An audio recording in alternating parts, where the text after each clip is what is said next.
안녕하세요. 저는 40대 남자입니다. 저는 결혼한 지 5년이 좀 넘었어요. 제가 이렇게 사연까지 보내게 된 이유는 최근에서야 제 결혼 생활이 모두 다 거짓이었다는 사실을 알게 됐습니다. 처음 결혼했을 땐 저는 누구보다 행복한 남자였어요. 평생 꿈에 그리던 여자와 결혼했거든요.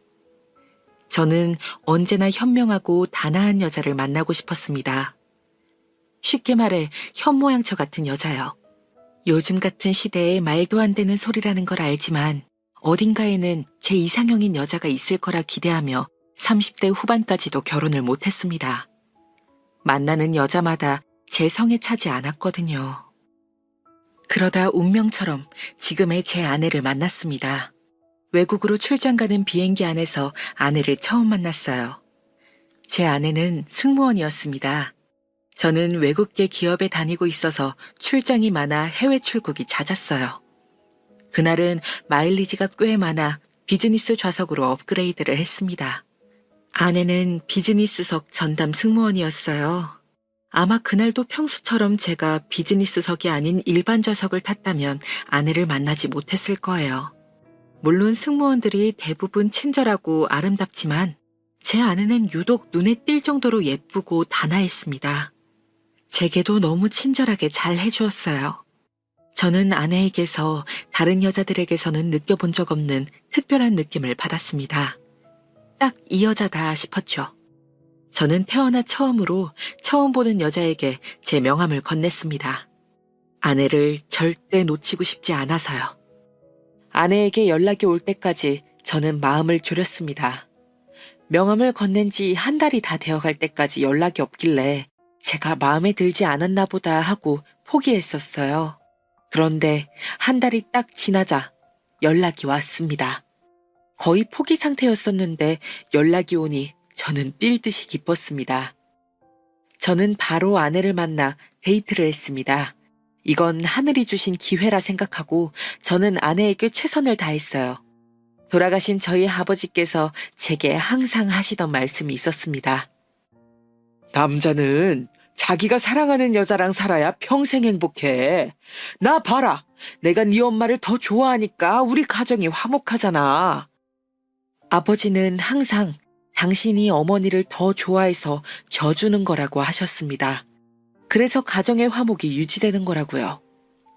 어릴 때는 아버지의 말이 이해가 되지 않았는데 나이가 들수록 아버지의 말이 무슨 소리인지 알겠더군요.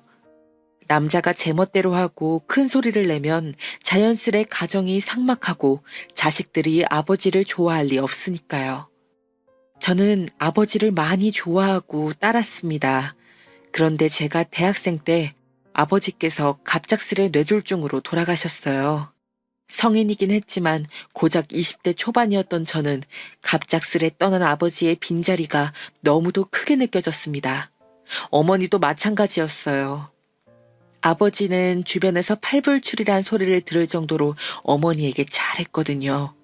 제 또래의 다른 친구들은 아버지는 대부분이 권위적이시고 집에서 손 하나 까딱 안 하시는 분들이었지만 저희 아버지는 달랐습니다. 아버지는 어머니에게 매번 져주시는 것뿐이 아니라 항상 어머니를 마님처럼 떠받들고 사셨어요. 그래서 그랬는지 저는 한 번도 집에서 큰 소리가 오고 가는 걸 본 적이 없었습니다. 항상 어머니가 잔소리하시고 화를 내시면 아버지가 깨갱 하셨었거든요. 그때마다 아버지는 잘못했다고 너스레를 떨며 저를 보며 윙크를 날리셨어요. 저는 아버지 같은 아버지가 되고 싶었어요.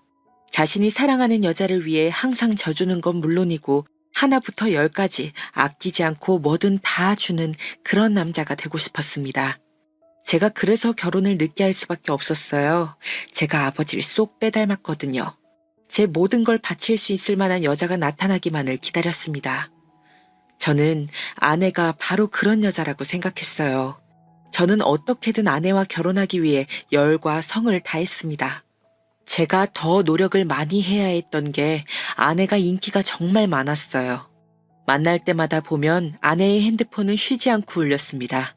매일 문자며 연락이 남자들에게 쉬지 않고 왔어요. 주변의 제 친구들은 여자친구나 아내가 주변에 남자가 많으면 불안하지 않겠냐고 했지만 저는 상관없었습니다. 어렵게 만난 제 이상형을 포기할 순 없었습니다. 그리고 제가 반한 여자인데 남자들에게 인기가 많은 건 당연하다고 생각했어요. 저는 아내를 제 여자친구로 만들기 위해 최선을 다했습니다. 저는 아내의 매니저가 되기로 자처했습니다. 아내 비행 시간표에 맞춰 매일 공항에 데려다 주고 비행이 끝나고 돌아오면 집까지 데려다 줬어요. 혹시나 아내가 배가 고프지 않을까 싶어 데리러 가면서도 커피부터 도시락까지 만만의 준비를 했습니다. 어쩔 땐 아내가 친구를 만나러 간다고 하면 약속 장소에까지 데려다 줬어요.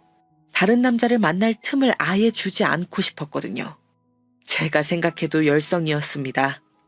결국은 저의 노력이 결실을 맺었어요. 아내는 저의 여자가 되었습니다. 사귀기 시작하고는 아내에게 더 충실했습니다. 저는 아예 제 생활 없이 아내만을 위해 살았어요. 본격적으로 연애를 시작하고 딱 1년이 되던 날 프로포즈를 했고 결혼을 하게 되었습니다.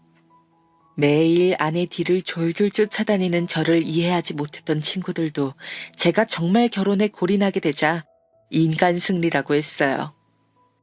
제 모든 것을 걸고 사랑한 여자였기 때문에 결혼만 하면 정말 행복하게 살 수 있을지 알았어요. 그런데 결혼은 연애와 달랐습니다. 결혼은 현실이었어요. 결혼만 하면 되는 줄 알았는데 결혼은 생각보다 쉽지 않더군요. 서로 다르게 살아온 양쪽 집안이 가족이 되는 일은 생각처럼 만만하지 않았습니다. 더군다나 같이 살아보지 않으면 알 수 없는 것들이 많았어요.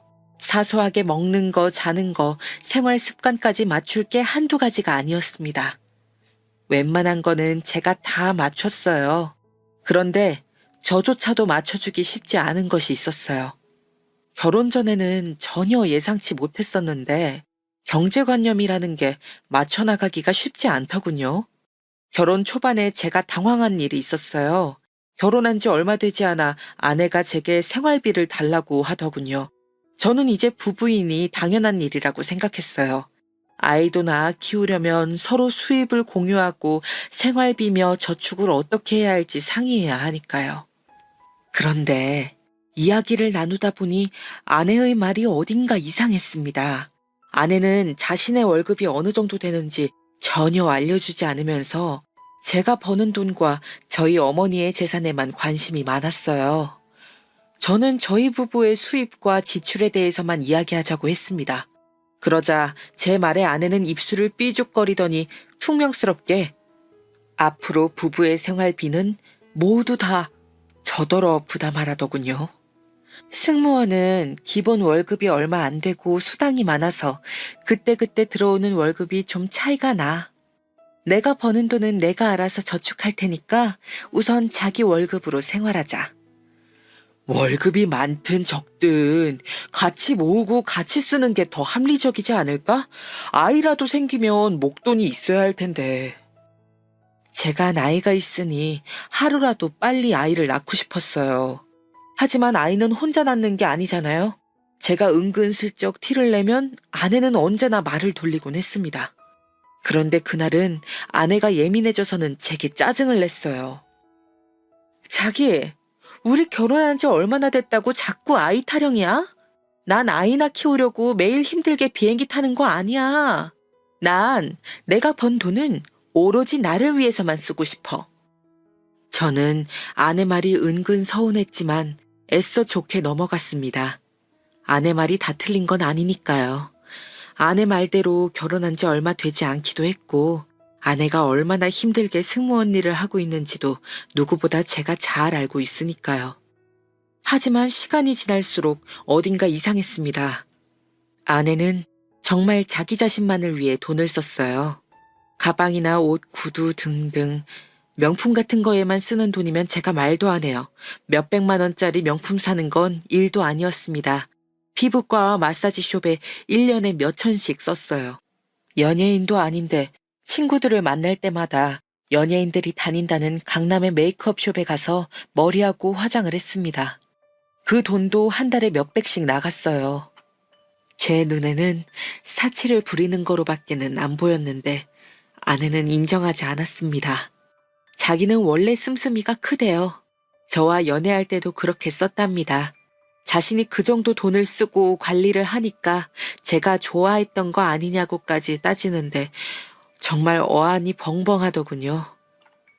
자기는 화장 안 하고 잠옷만 입어도 예뻐. 지금 당장 다 하지 말라는 게 아니라 우리 아파트 대출도 있고 앞으로 이사도 해야 하니까 전보다 조금만 지출 좀 줄이자는 거야. 아, 또 그놈의 대출 소리. 자기는 능력도 안 되면서 도대체 왜 무리해서 대출을 받는 거야? 자기 이름으로 대출 받았으면 자기가 다 알아서 해야지. 왜 매일 나한테 돈 타령을 하는데? 아내는 제가 무리해서 집을 구한 것처럼 말했지만 사실이 아닙니다. 결혼할 때 저희 어머니께서 해주신 집이 있었어요. 서울의 20평대 아파트였습니다. 당시 시세로 8억이 넘었어요. 그런데 아내는 아파트가 오래되고 낡았다는 이유로 마음에 들어 하지 않았습니다. 어머니께서 새로 인테리어를 싹 해주겠다고도 했는데 탐탁치 않아 했어요. 저와 어머니가 있는 앞에서 같은 승무원 친구들과 대놓고 비교했습니다. 친구들은 다들 10억 넘는 브랜드 아파트 아니면 신도시 40, 50평대 아파트에 산다고요. 아시잖아요. 제가 얼마나 아내와 결혼하고 싶었는지요. 저도 무리라는 걸 알지만 어머니께서 해주신 20평대 아파트를 전세를 주고 그 돈에 전세 대출을 받아서 신도시 40평대 아파트에 들어갔습니다. 대출이자가 한 달에 100만 원씩 나갔지만 아내는 일절 생활비를 내놓지 않았어요. 그러다 보니 제가 허리띠를 졸라맬 수밖에 없었습니다. 그런데 저는 허리띠를 졸라맬래야 맬 수 없는 상황까지 갔습니다. 글쎄 아내가 제게 돈을 좀 달라고 하더군요. 카드값이 빵꾸 날 지경이라고요. 저는 순간 뒤통수를 세게 두드려 맞은 기분이었습니다. 결혼하고 생활비 한 푼 안 내놓고 자기가 하고 싶은 건 다 알아서 한다더니만 카드값을 내놓으라니요. 아무리 제가 아내에게는 호구난 편이라도 더는 참아줄 수 없었습니다. 저는 결혼하고 처음으로 아내에게 화를 냈어요. 그러게 돈 좀 작작 쓰라고 했잖아. 도대체 또 뭘 얼마나 긁었길래 카드값이 빵꾸가 나? 내가 뭐 일부러 그랬어? 친구들이 다니는 스파가 있는데 같은 건물에 골프 회원권까지 끊으면 10%나 할인해 준다잖아. 애들도 다 한다는데 나만 안 하기 쪽팔리니까 그냥 나도 해버렸지. 아내의 문제점을 저는 그제야 알았어요. 이제 보니 주변을 너무 의식하는 편이라 자기 주제에 맞지도 않는 걸 따라하다가 가랑이가 찢어지는 타입이었죠. 자기, 그걸 말이라고 해? 마사지에 피부과 다니는 것도 우리 형편에 무리하는 건데 거기다가 스파에 골프라니. 아무리 본인한테 투자하고 취미생활하는 게 좋다고 해도 분수에 맞게 해야지.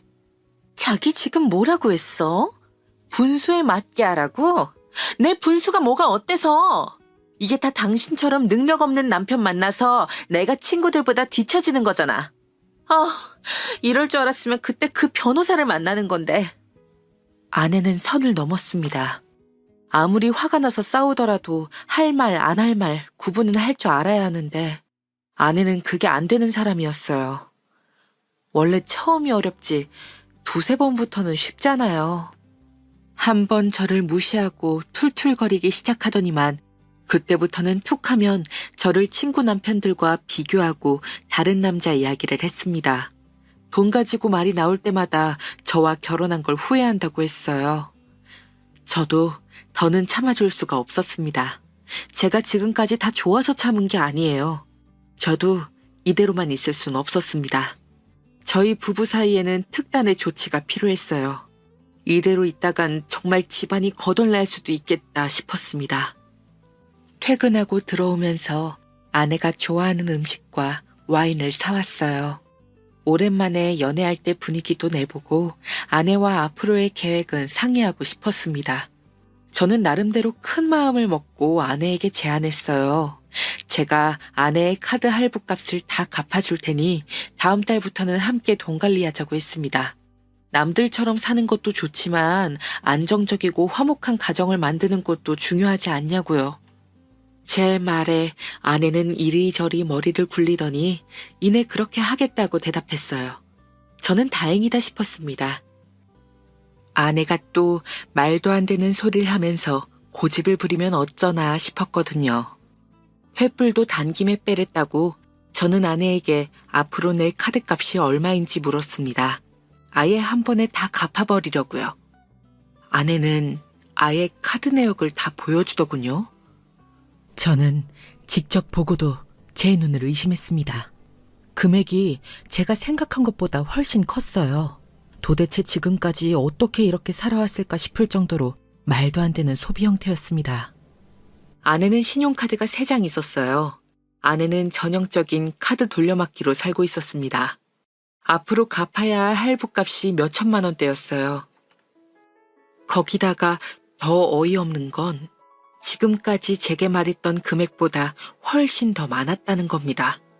피부과가 1년에 1,000이라더니 2,000이 넘었고 스파며 골프 회원권도 제게 이야기한 것보다 다 2배씩 많았어요. 저는 아내에게 따져 물었습니다. 이게 다 도대체 뭐냐고요? 저한테 이야기했던 것보다 왜 다 2배씩 비싸냐고요? 내가 말한 금액 다 맞아. 단지 2명씩 계산했으니까 당연히 가격이 다 2배인 거지. 저는 아내의 말을 듣고도 어안이 벙벙했습니다. 한 명이 다녀도 비싼 금액을 2명이 끊었다니요. 제가 의아해하자 아내가 곧바로 사실을 시인하더군요. 아내 말고 다른 한 명은 다름 아닌 장모님이었습니다. 생각지도 못한 이야기였어요. 아내는 제게 이야기한 적 없었거든요. 그랬습니다. 아내는 지금까지 모든 걸 다 장모님과 했던 거예요. 같이 하는 거? 좋습니다. 그런데 한두 푼도 아니고 그 큰 금액을 다 아내가 계산하다니요. 마사지와 피부과의 골프, 스파까지 모두 다 말입니다. 저는 기가 막혀서 말문이 막혀버렸어요. 결혼한 딸이 흥청망청 돈을 쓰고 다니는데 엄마가 말리지는 못할 망정 함께 딸 돈을 펑펑 쓰고 다니다니요. 제 상식으로는 도저히 이해가 되질 않았습니다. 그제야 저는 제가 착각하고 있었다는 사실을 알았습니다. 아내의 겉으로 보이는 모습에만 혹해서 제 마음대로 아내를 포장하고 있었던 거예요. 아내의 진짜 모습을 보려고 하지도 않고 말이죠. 누구를 탓하겠어요. 이게 다 아둔하고 멍청했던 제 탓인데요. 저는 아내에게 단호하게 말했습니다. 지금 당장 장모님과 함께 다니던 곳을 모두 다 끊으라고 했어요. 그러자 아내는 난리가 났습니다. 자기 미쳤어? 이미 돈 다 낸 건데 아깝게 지금 어떻게 그만둬? 그리고 엄마한테는 또 뭐라고 해? 사위가 돈 아깝다고 다 그만두라고 했다 그래? 장모님께 똑똑히 다 얘기해. 당신 결혼한 유부녀고 우리 부부야. 뭐든지 상의해서 함께 결정하고 함께 해결해야 한다고. 당신이 계속 이런 식으로 굴면 난 감당 못해. 그건 무슨 뜻이야? 나랑 헤어지기라도 하겠다는 거야? 그때까지만 해도 아내와 헤어질 생각은 전혀 없었어요. 하지만 아내의 버릇을 고치려면 저도 더 단호하고 독하게 굴어야 한다고 생각했습니다. 서로 안 맞고 아니다 싶으면 애 생기기 전에 헤어지는 게 낫지. 그날 밤 아내는 베개가 다 젖을 정도로 울었습니다. 저도 마음이 쓰였지만 애써 모르는 척 했어요. 아내를 사랑하지만 경제관념에 있어서는 아내가 달라져야 한다고 생각했으니까요. 그런데 아내는 정말 지금까지 제가 알던 사람이 맞나 싶을 정도로 말이 통하질 않았습니다. 그날 밤에 있었던 일을 어떻게 말했길래 장모님께 연락이 왔어요. 장모님은 전화를 받자마자 제게 소리를 지르셨습니다.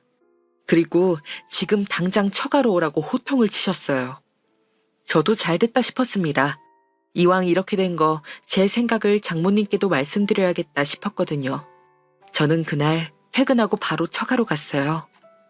장모님은 혼자 사십니다. 아내가 고등학교 때 장인어른과 이혼하셨어요. 장인어른은 재혼하셨습니다. 그래도 저와 아내의 결혼식 때는 와주셨어요.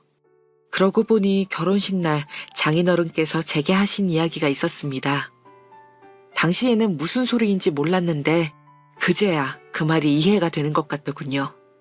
나는 주제가 안 돼서 내 아내도 딸도 감당 못했지만 자네는 나보다 그릇이 큰 사람이길 바라겠네. 당시에는 장인 장모님이 이혼했다는 사실이 저에게 신경이 쓰여 의례적으로 그냥 하시는 이야기겠거니 했는데 지금 와서 보니 무슨 이야기인지 단번에 알겠더군요. 장인어른도 딸과 아내를 감당하기 힘드셨던 거죠. 처가에서 만난 장모님은 역시나 대단한 분이었습니다. 아내보다 더 고단수였어요. 제가 도착했을 때 진수성찬이 차려져 있더라고요. 랍스터, 스테이크, 홍어 등등 한눈에 보아도 값비싼 재료로 만든 음식이 한 상 가득이었어요. 저는 장모님께 뭘 이렇게 많이 준비하셨냐고 했습니다. 그러자 장모님께서 하시는 말이 제 말문을 막히게 했습니다. 어때, 김서방? 상이 이 정도는 돼야 돈 쓴 티가 나지. 내가 어릴 때부터 워낙 부잣집 막내딸로 커서 싸고 구질구질한 건 써본 적도 해본 적도 없어. 제가 한 일이 마음에 안 드시니 돌려서 말하시는 거였죠. 당신 딸 돈으로 쓰는 건데 제가 웬 참견이냐 싶으셨던 것 같아요. 장모님이 왜 그런 말씀하시는지 저도 아는데요. 저희 부부 형편이 아직 그 정도는 안 돼요. 장모님이 너그럽게 이해해 주세요. 어머, 김서방, 그렇게 안 봤는데 남자가 손도 잡고 되게 좀스럽다. 아니면 이제 결혼했다고 잡은 물고기한테는 밥도 안 준다는 건가? 장모님은 저를 쪼잔한 놈으로 몰아가셨어요. 저는 답답할 따름이었습니다. 이런 어머니 밑에서 자랐으니 아내가 그럴 만도 하다 싶었어요. 다른 건 몰라도 여자가 가꾸지도 않고 구질구질하게 하고 다녀봐. 그게 다 김서방 욕먹이는 짓이라니까. 아내가 열심히 관리해서 안 늙고 예쁘면 제일 좋은 게 누군가? 김서방이잖아. 마음 같아서는 장모님도 제 위신을 위해 그렇게 비싼 관리를 받고 다니시는 거냐고 따져 묻고 싶었습니다. 하지만 제가 저희 부모님에게 배운 바로는 어른에게 그러면 안 된다고 배웠기 때문에 저는 저희 상황을 한 번 더 알려드렸습니다. 아무리 자신을 가꾸고 챙기는 게 중요해도 살림이 거덜날 정도로 카드를 긁고 다니는 건 남편으로서 용납할 수 없다고요. 저도 나름대로 각오를 하고 단호하게 말했습니다. 장모님께서 기분 나빠하셔도 별 수 없다고 생각했어요. 앞으로의 미래를 위해 제 생각이 맞는다고 판단했거든요. 저는 약속대로 아내의 카드값을 다 갚아줬어요. 그래도 제가 카드값도 내주고 화낸 보람이 있는지 아내도 앞으로 달라지겠다고 하더군요. 아내는 제가 보는 앞에서 카드도 하나만 남겨두고 나머지는 다 잘랐습니다. 그런데 아내의 문제는 그뿐만이 아니었어요. 아내라는 여자는 살면 살수록 양파 같았습니다. 까면 깔수록 단점만 수두룩했어요. 아내는 결혼 전에 저에게 분명 이야기한 것이 있었어요. 자기는 술을 워낙 못 마신답니다. 기껏 마셔봐야 와인 한 잔이라고요. 사실 저희 어머니와 누나가 술에 예민해요. 기독교이기도 하고 돌아가신 아버지가 술을 워낙 좋아해서 술 때문에 돌아가셨거든요. 더군다나 저희 누나가 몇 년 전에 이혼을 했어요. 누나가 이혼한 이유도 술 때문이었습니다. 전 남편이 술만 마시면 누나에게 손찌검을 했거든요. 누나는 그때 일로 아직도 정신과 치료를 받고 있어요. 저희 집안에는 그런 일들이 있었기 때문에 술에 예민해요. 그래서 연애할 때도 아내에게 제가 물어봤던 부분이고요. 그런데 막상 결혼해서 살다 보니 아내의 말은 사실이 아니었습니다. 아내는 술을 좋아했어요. 거기다가 술뿐만이 아니라 파티도 즐겼습니다. 우리나라에서는 사실 파티라는 게 흔하지는 않잖아요. 아내는 외국계 항공사 승무원이에요. 그러다 보니 직장 동료 중에 외국인이 많습니다. 아내는 외국인 직원들과 생활을 하다 보니 자연스레 파티에 갈 일이 많았습니다. 저도 아내의 직장 동료들과의 일이니 존중했습니다. 하지만 술을 먹고 하는 행동들은 도무지 이해해 줄 수가 없었어요. 아내는 술만 마시면 연락이 두절됐습니다. 그리고 완전히 만취될 때까지 마셔야 성이 차는 사람이었어요. 처음에 아내가 술에 취해 직장 동료인 남자의 등에 엎여서 들어왔을 때 저는 너무 당황했습니다. 연애할 때는 전혀 본 적이 없는 모습이니까요. 저는 아내가 걱정돼서 아내를 업고 온 남자 직원에게 술도 못 마시는 사람에게 이렇게 먹였냐고 했습니다. 그러자 그 남자 직원이 무슨 웃긴 이야기라도 들은 것처럼 배를 잡고 웃더군요. 와, 형님도 진아 여우짓에 깜빡 속아 넘어가셨나 봐요. 진아, 얘 완전 술꾼이에요. 오늘도 자기 혼자 소주 4-5병은 달렸을걸요? 제가 결혼 전에도 얘 집에 데려다 준 게 한두 번이 아니에요. 남자 직원은 술에 취해서 제게 하지 않아도 될 말까지 하더군요. 저더러 연애할 때 아내가 혹시 유럽에 비행 간다고 한 적 있지 않냐고 묻더라고요. 그래서 저는 자주 있었다고 했죠. 그러자 하는 말이 가관이었습니다. 우리 항공사는 아직 유럽 쪽은 취항 안 했어요. 진아가 파티 가거나 술 마실 때마다 남자친구한테 유럽 쪽으로 비행 간다고 뻥치는 거 제가 많이 봤습니다. 처음엔 저도 그 남자 직원이 제게 거짓말을 하는 거라고 믿고 싶었습니다. 그런데 정말 인터넷에 아내가 근무하는 항공사를 검색해 봤더니 정말 아직 유럽은 취항을 안 했더군요. 순간 저는 누가 제 뒤통수를 3개 한 대 내려친 것만 같았습니다.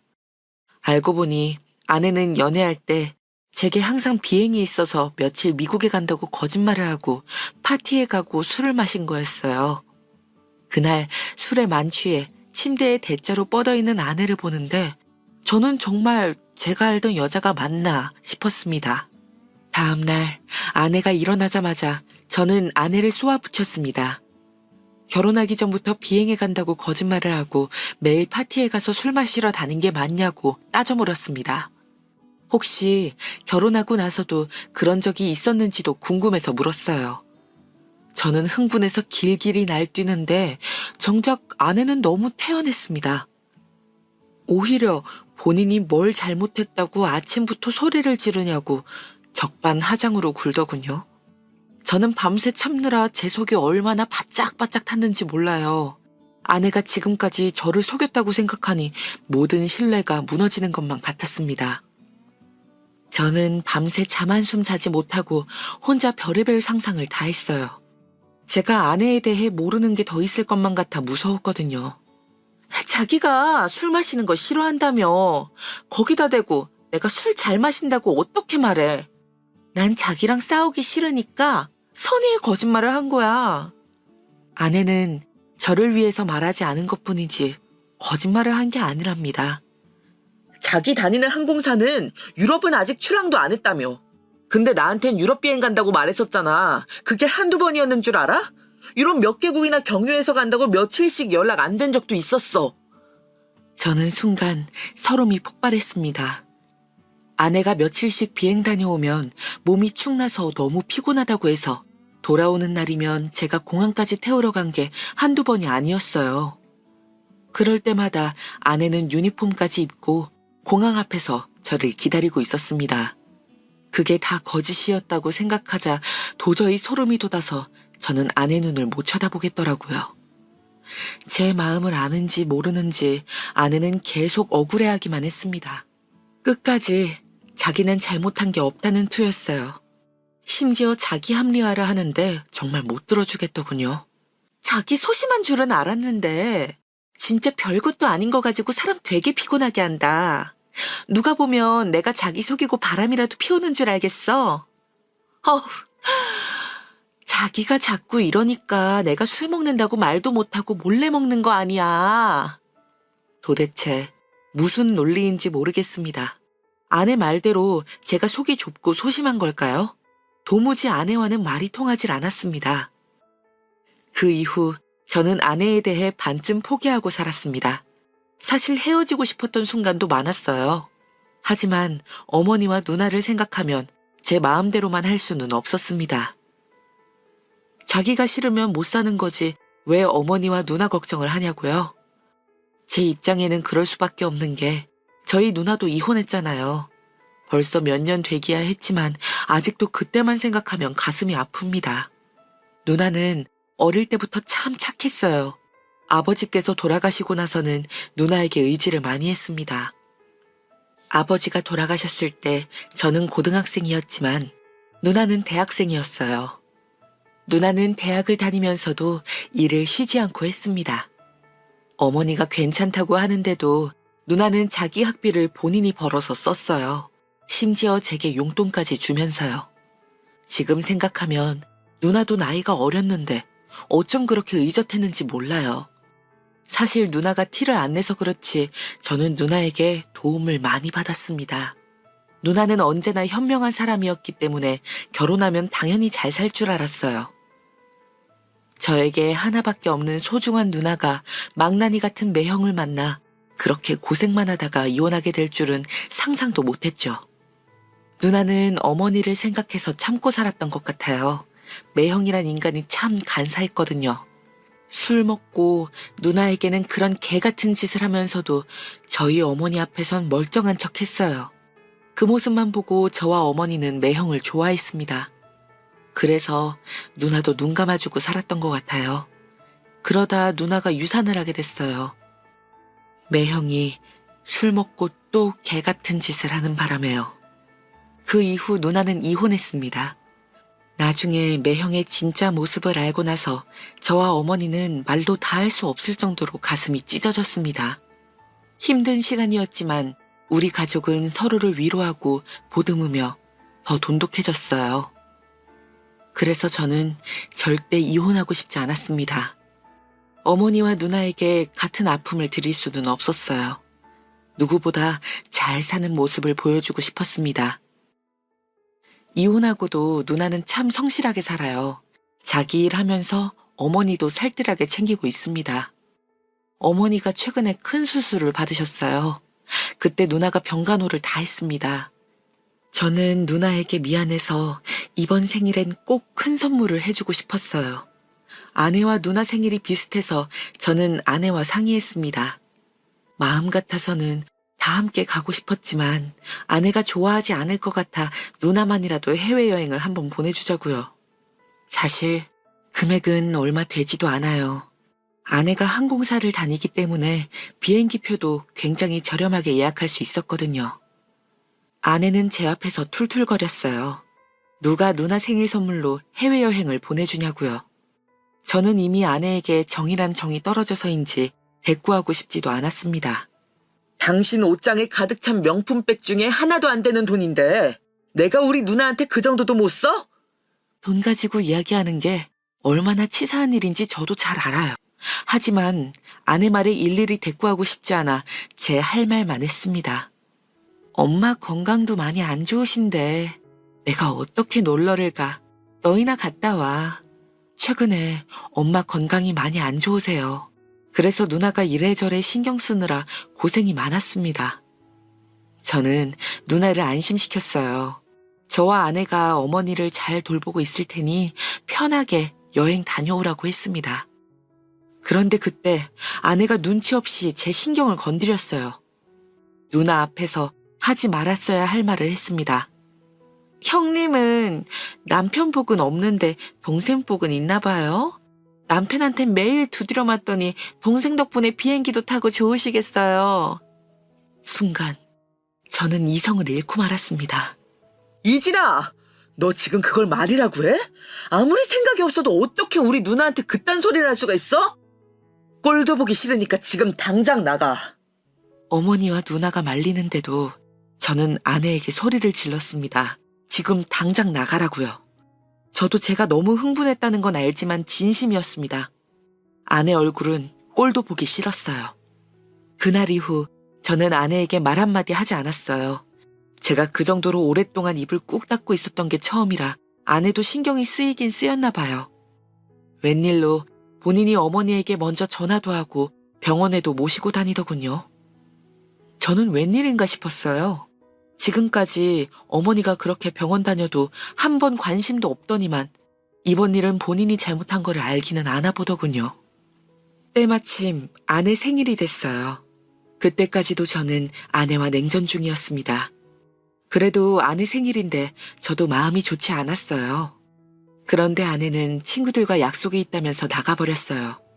저는 오히려 잘 됐다 싶었습니다. 같이 있어봐야 또 싸울 것 같았거든요. 저는 어머니가 보고 싶었습니다. 얼마 전부터 어머니가 현저히 말수가 줄어드셨어요. 제가 가도 말을 거의 하질 않으세요. 며칠 전에도 감기가 심하게 걸려서 연신 콜록거리시던 게 마음이 쓰였습니다. 텔레파시가 통했는지 어머니에게서 전화가 걸려왔습니다. 저는 기분 좋게 전화를 받았어요. 그런데 전화를 건 사람은 어머니가 아니라 누나였습니다. 누나는 제 인생에서 가장 슬픈 소식을 전하기 위해 전화한 거였어요. 몇 시간 전에 어머니가 기침을 좀 하시더니 몸이 너무 힘들다면서 자야겠다고 방에 들어가셨대요. 시간이 꽤 됐는데도 어머니가 좀처럼 일어나질 않으시길래 누나가 방에 들어가 봤더니 어머니 입가에 피가 묻어 있고 얼굴이 창백했답니다. 누나는 너무 놀라서 어머니를 흔들어 깨웠는데 깨어나질 않으신답니다. 저는 손이 덜덜 떨리고 눈물이 하염없이 흘렀습니다. 이대로 어머니가 제 곁을 떠나버리시는 건가 싶어서요. 누나는 바로 구급차를 불렀고 저는 아내에게 연락했습니다. 아내는 제 전화를 퉁명스럽게 받았어요. 저는 아무리 다퉜어도 우리가 부부인데 어머니가 돌아가셨다는 말을 하면 바로 달려올 줄 알았어요. 그게 당연한 거고요. 그런데 아내는 이미 술에 잔뜩 취한 목소리로 제게 짜증을 냈습니다. 아씨, 암튼 그 놓친 애랑은 안 맞는다니까? 하필 죽어도 이런 날 죽고 난리야. 짜증나게. 저는 제 두 귀를 의심했습니다. 제가 잘못 들은 줄 알았어요. 저는 다시 한번 아내에게 물었습니다. 지금 뭐라고 했냐고요. 그러자 아내는 욕설이 섞인 소리를 중얼거리더니 제게 막말을 퍼부었습니다. 재수없게 며느리 생일날 죽는 시어머니가 세상에 어디 있냐? 난 파티 끝나고 술 깨면 장례식장으로 갈 테니까 그렇게 알아. 아내는 제 말은 듣지도 않고 전화를 끊어버렸습니다. 그 순간 저는 바닥에 주저앉고 말았어요. 내내 불안했던 마음에 확신이 들었습니다. 제가 지금까지 사랑하고 믿고 있었던 여자는 제가 생각했던 여자가 아니었어요. 순간순간 너무 밉고 헤어지고 싶어도 제가 책임져야 하는 아내라고 생각해서 지금까지 버티며 살았는데 그 마음이 산산이 부서졌습니다. 저는 힘든 마음을 애써 부여잡고 어머니에게 달려갔어요. 어머니는 주무시다가 그대로 돌아가셨습니다. 어머니께서 최근에 큰 수술을 받기는 했지만 아무리 그래도 그렇지 어떻게 갑자기 주무시다가 돌아가실 수가 있나 이해가 되질 않았습니다. 저와 누나는 아무래도 이상해 병원 측에 돌아가신 이유에 대해 알고 싶다고 요청했어요. 그런데 의사 선생님께서는 생각지도 못한 이야기를 하셨습니다. 혹시 생전에 감기 증상이나 천식 증상이 있으셨나요? 고인이 되신 어머니 사망 진찰을 해봤는데 현재 뇌혈관 파열이 의심됩니다. 안 그래도 혈관이 많이 약해지신 상태였는데 기침 같은 외부 자극으로 인한 파열로 사망하신 것 같습니다. 연세가 많으시고 쇠약한 분들에게는 감기도 굉장히 위험하다고 듣기만 했지 정말 돌아가시게 될 거라고는 생각지도 못했습니다. 슬픔도 잠시 저와 누나는 장례를 준비하느라 바빴어요. 그런데 누나가 갑자기 이상한 소리를 하더군요. 며칠 전에 어머니께서 감기 기운이 있다고 해서 병원에 약 받으러 다녀온 거 아니냐고요. 며칠 전 감기 기운이 있으신 것 같아서 병원에 모시고 가려고 했는데 제가 일이 좀 늦게 끝나 아내가 대신 병원에 다녀왔습니다. 저는 일이 끝나자마자 아내와 어머니를 데리러 병원에 갔고요. 그럼 병원에서 타온 엄마 약 설마 네가 다 쓰레기통에 버린 거야? 저는 누나에게 그게 무슨 소리냐고 했습니다. 약을 받으러 병원에 갔다 온 건데 약을 버릴 리가 없으니까요. 엄마가 자꾸 기침하시길래 약 찾으려고 여기저기 뒤졌는데 집에 감기약이 없는 거야. 그 순간 제 머릿속에 스치고 지나가는 것이 있었습니다. 병원에서 돌아오는 길에 어머니 댁 근처에 주차할 곳이 마땅치 않아 제가 아내와 어머니를 먼저 집 앞에 내려주고 저는 주차 자리를 찾느라 헤매고 다녔습니다. 제가 주차 자리를 찾지 못해서 아내만 어머니 댁에 들렀다가 바로 나왔어요. 아내 말이 어머니도 피곤하시다고 바로 주무신다고 하셨대요. 그래서 제가 아내에게 병원에서 받아온 약 식탁 위에 올려뒀냐고 눈에 보여야 드신다고 했어요. 그러자 아내가 제게 또 한 소리 했습니다. 당신 어머니 아들 데리고 병원 다니는 게 좋아서 자꾸 여기저기 아프다고 하는 거야. 약 다 떨어졌다더니만 집에 갔더니 약이 한 보따리가 있더라.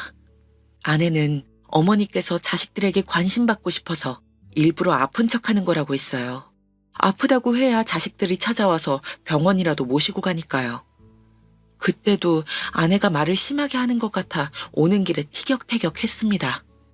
그런데 아무리 생각해도 그때 아내가 어머니의 약을 건드린 것 같았어요. 저는 아내가 장례식장에 나타나기만을 벼르고 있었습니다. 그런데 아무리 자기 생일이고 술을 먹었어도 그렇지 아내는 저녁이 될 때까지 코빼기도 보이질 않았어요. 벌써 조문객들이 오기 시작했는데 말이죠. 누나는 옆에서 혀를 찼습니다. 집안에 하나밖에 없는 며느리가 잘하는 짓이라고요. 저는 면목이 없었습니다. 그런데 그때였어요. 그날 밤 찾아온 조문객 중 한 분에게 이상한 소리를 들었습니다.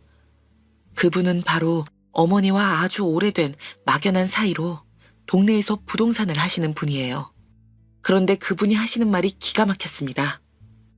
제 아내라는 여자는 제가 생각한 것보다 훨씬 더 나쁜 년이었습니다. 나쁜 년 정도가 아니라 이건 사람 탈을 쓴 악마였어요. 도대체 무슨 일이냐고요? 알고 보니 아내가 저와 누나 모르게 아주 음흉한 짓을 하고 있었더군요. 하필이면 아내가 어머니를 병원에 모시고 간 날 의사에게 이상한 소리를 들었나 보더군요. 어머니에게 치매 증상이 있으신 것 같다면서 빠른 시일 내에 검사를 해보라고요. 의사 말이 심장질환 수술을 하신 지도 얼마 안 됐는데 치매에다가 감기 증상까지 있으니 상황이 많이 안 좋다고 했대요. 치매 증상이 노환에 의한 거라 속도가 빨라질 수 있다고요. 그 중요한 사실을 아내는 제게 숨긴 거였어요. 아내의 만행은 그게 다가 아니었어요. 안 그래도 이상했던 게 최근에 아내가 어울리지 않게 어머니를 신경 쓰는 척했어요. 어머니 옷을 사준다고 하지를 않나 어머니 드시라고 웬일로 반찬을 다 만들더라고요. 이제 보니 그게 다 작전이었어요. 부동산 아줌마 말이 아내가 어머니를 모시고 부동산에 온 적이 있답니다. 아줌마가 보기엔 이상한 점이 한두 개가 아니었대요. 어머니가 아줌마를 보고도 못 알아보셔서 아무래도 치매가 오셨나 싶긴 했답니다. 그래서 아내도 아줌마가 어머니의 지인인 줄은 몰랐나 봐요. 며느리라는데 별의별 걸 꼬치꼬치 물어보더라고. 너희 어머니 앞으로 건물 2개 있잖아. 그게 요즘 시세가 얼마인지 묻더니만 내놓으면 언제쯤 팔릴지 물어보더라니까. 그래서 이 며느리 좀 쎄하다 싶었지. 저는 그제야 정신없이 흩어져 있던 퍼즐들이 맞춰지는 것 같았습니다. 아내는 어머니가 치매에 걸렸다는 사실을 알자마자 잔머리를 굴린 거예요. 어머니를 속여 건물들을 다 팔아버릴 생각이었던 것 같습니다. 그것도 모르고 저는 아내에게 깜빡 속았어요. 사실 최근에 어머니 이야기를 많이 하고 챙기길래 아내도 달라진 줄 알았어요. 저는 아주 조금 기대했습니다. 역시 사람은 변하는 게 아니었어요. 아내가 저를 아주 띄엄띄엄 봤어요. 제가 지금까지 호구처럼 당해줬더니만 이번에도 순순히 당하고만 있을 줄 알았나 봐요. 그날 새벽이었어요. 아내가 비몽사몽해서는 장례식장에 나타났더군요. 그것도 그나마 장모님 손에 붙들린 채 말이죠. 누나는 아내를 보자마자 한 소리 하려고 달려들었지만 제가 말렸습니다. 이건 한 소리 해서 될 일이 아니니까요. 아이고 김서방, 마음이 얼마나 안 좋아. 그래도 얼마나 다행이야. 주무시다가 돌아가시는 건 조상이 대대로 덕을 쌓아야 할 수 있는 거라는데 안 사도니 아주 복이 많으시네. 예전 같으면 장모님의 푼수 같은 말도 거슬려서 바로 맞받아쳤을 텐데 그날은 어이가 없어서 실소가 다 튀어나오더군요. 장모님도 술에 취해 비틀거리는 자기 딸이 부끄러운지 연신 등을 내리치더군요. 그때였습니다. 웬 남자가 장례식장에 들어왔어요. 그러고는 다짜고짜 제 아내 이름을 불렀습니다. 이진아 씨 되십니까? 물어볼 게 있어서 왔는데요. 건장하게 생긴 남자가 아내 이름을 부르며 물을 게 있다고 목소리를 깔자 아내는 토끼 눈이 돼서 자리에서 벌떡 일어났습니다. 돌아가신 고인이 드시던 약을 의도적으로 폐기하고 치매진단 사실도 자녀분들에게 숨겼다는데 맞나요? 네? 그게 무슨 소리예요? 제가 언제 그런 짓을 했다고 그래요? 아내는 술이 이제야 깨는지 아주 딱 잡아떼더군요. 이진아 씨가 멋대로 폐기한 약이랑 의사가 이진아 씨에게 치매 검사를 권유했다는 진술도 다 있어요. 거기다가 고인의 부동산 매물 시세까지 알아보고 다녔다면서요? 혹시 계획적으로 약을 폐기한 건가요? 그 순간 말도 안 되는 일이 제 앞에 펼쳐졌습니다. 아내가 남자 앞에 갑자기 무릎을 꿇고 앉더니 손을 싹싹 빌었어요. 형사님 아니에요. 약은 폐기한 게 아니라 어머니 댁에 갔더니 약이 너무 많아서 그냥 다 버린 거예요. 그 약이 그렇게 중요한 약인 줄은 정말 꿈에도 몰랐다니까요. 그리고 치매는 이 약에 하려고 했어요. 제가 돈이 좀 필요하다 보니까 잠깐, 아주 잠깐 욕심낸 것뿐이지 아직 아무 짓도 안 했어요. 아내는 그냥 멍청했습니다. 제가 아주 잠깐 사이 만들어 놓은 판에 아주 제대로 걸려들었어요. 그랬군요.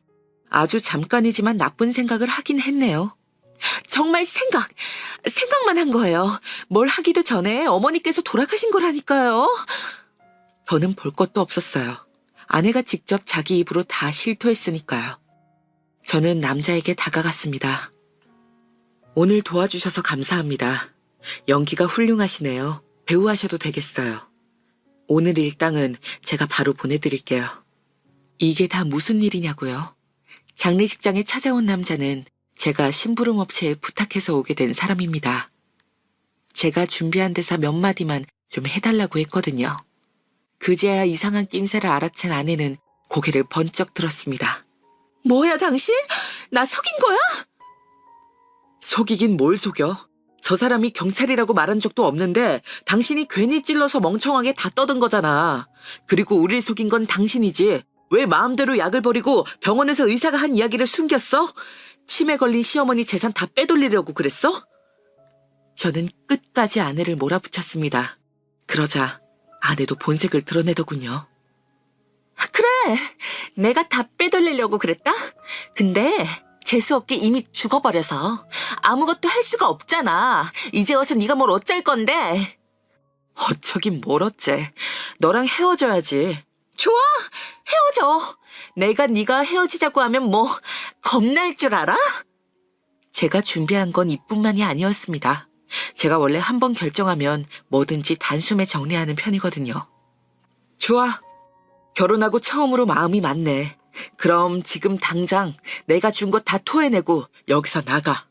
네가 우리 엄마 장례식장에 잠깐이라도 있는 거 싫으니까. 네가 나한테 해준 게 뭐가 있다고 토해내라 말아야. 이혼하면 재산 다 반반인 건 몰라? 네가 가진 거 다 반반씩 나랑 나눠야 돼. 웃기고 있네. 누가 너랑 합의 이혼하겠대? 나 소송할 거야. 그리고 내 말 잘 들어. 장모님도 지금 당장 제 집에서 나가세요. 그 집 팔 거니까. 그 순간 장모님이 제 팔을 붙잡으셨어요.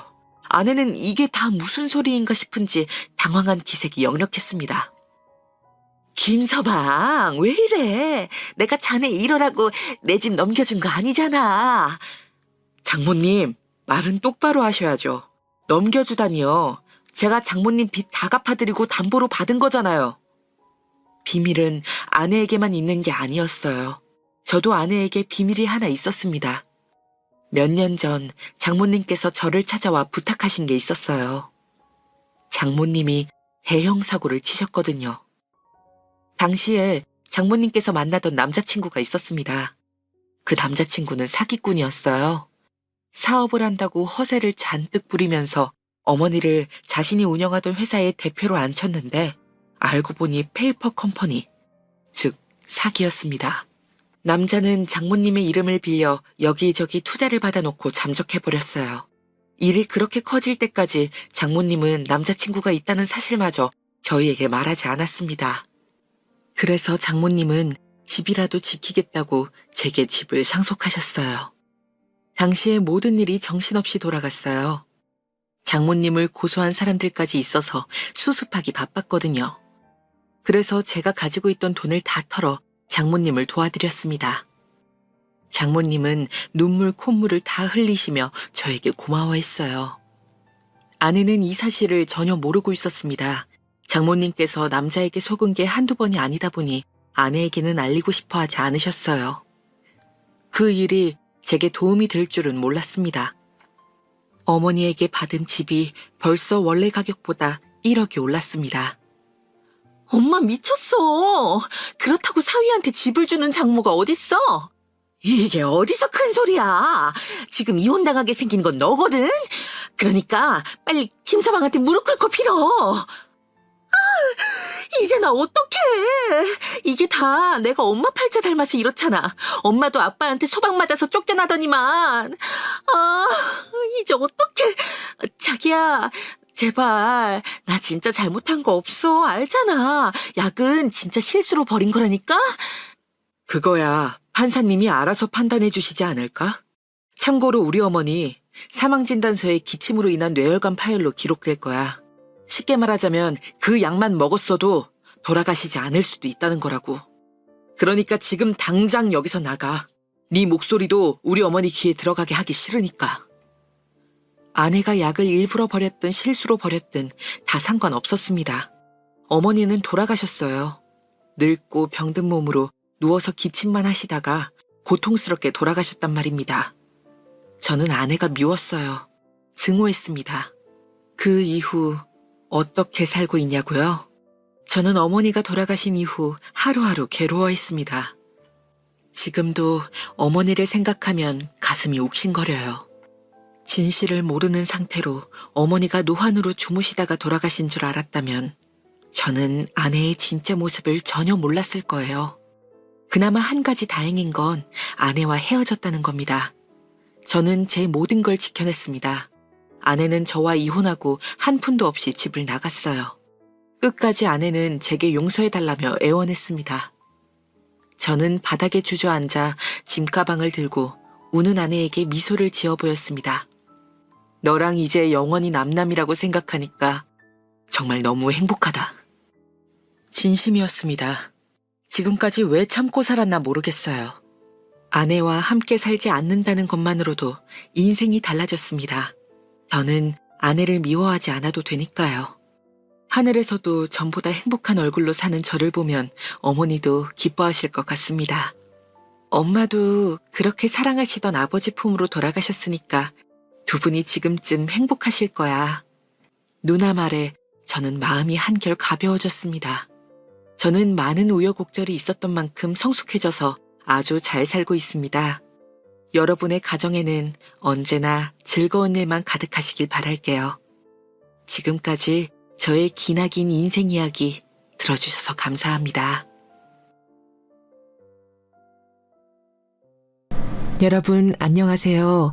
저는 서울 사는 50대 여자입니다. 오늘 제가 준비한 사연은 바로 손아래 동서의 얘기예요. 아마 이 사연을 들으시는 분 중 제가 겪은 일에 공감하는 분들이 많으실 것 같아요. 아무래도 며느리가 둘 이상이면 당연히 비교되거든요. 물론 우리 시부모님은 교양 없이 대놓고 비교하는 분들은 아닙니다. 하지만 동서와 저는 악연도 이런 악연이 없을 정도로 사이가 좋지 않았었어요. 도대체 무슨 사연이 있는지 궁금하시죠? 바로 시작할게요. 저는 어려서부터 매우 부유하게 자란 편이에요. 위로 오빠만 셋이 있는 막내딸이었는데 아빠가 의사고 엄마는 교수였습니다. 정말 화목한 집이었고 집안은 웃음이 끊이질 않았어요. 특히 제가 혼자만 딸이니까 부모님이 저를 아주 예뻐하셨습니다. 물론 오빠들도 저를 아주 좋아했죠. 어렸을 때는 그래서 의사인 아빠를 따라 병원도 자주 가고 교수인 엄마를 따라 대학에도 자주 놀러 갔었어요. 이런 행복이 평생 지속될 줄 알았답니다. 물론 이것은 제 착각이었고 우리 가족의 행복은 제가 10살 때 위기를 맞이했어요. 아빠는 의사잖아. 엄마 살려줘. 우리 엄마가 암에 걸려서 곧 죽는다는데 그게 말이 돼? 그렇게 건강했는데 어떻게 이럴 수가 있어.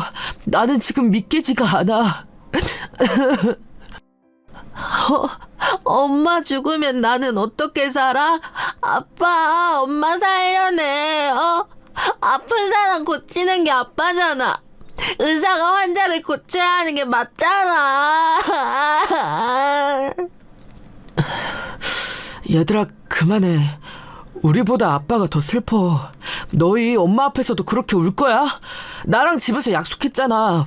우리끼리 있을 때만 울자고. 아침에 약속한 거 잊었어? 다들 뚝. 제가 정확히 10살 때 엄마는 갑작스럽게 췌장암에 걸리셨어요. 의사인 아빠 때문에 우리 가족은 늘 건강했고 건강검진도 꾸준히 받았었거든요.